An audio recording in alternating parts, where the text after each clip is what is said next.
अस्सलाम वालेकुम नाज़रीन। सिंधी ज़ोन में तव्हांजो भलीकार हुजे।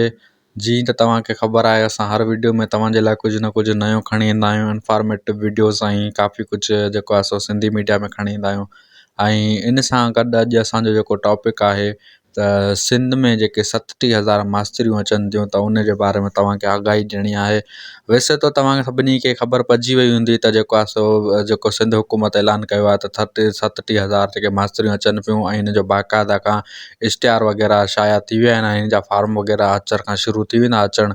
ऐं इन में तमामु घणो नौजवाननि जो जेको आहे सो हिकिड़ो मौक़ो आहे त तव्हां पंहिंजो फ्यूचर ब्राइट, पंहिंजे मुस्तक़बिल खे सुधारे सघो था।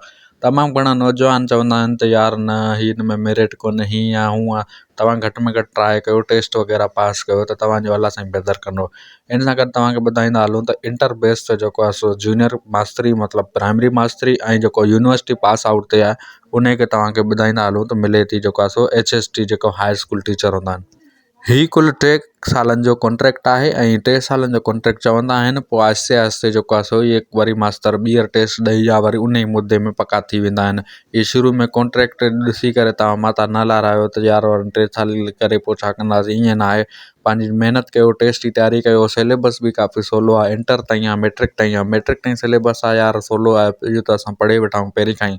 ऐं नाज़रीन तव्हांखे ॿुधाईंदो हलां त जेकॾहिं तव्हां अॼु महिनत कंदव त सुभाणे इनशाला तव्हांखे इहा नौकिरी ज़रूरु मिली वेंदी ऐं तव्हांखे इनशाला सुठी इनकम बि मिलंदी ऐं जेको आहे सो पंहिंजे रोज़गार ते बि लॻी वेंदा।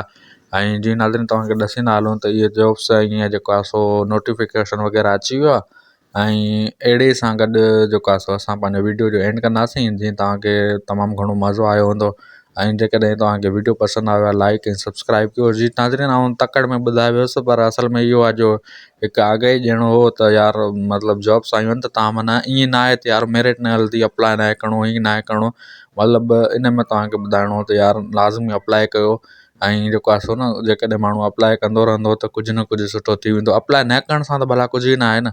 भला अप्लाई करे, भला महिनत करे, टेस्ट पास करे, मता माना माण्हू पास थी वञे त हिकिड़ो माना इनकम में ईंदी ऐं पैसा थींदा ऐं ॾाढो माण्हूअ जी ज़िंदगी थोरी आसान थी वेंदी।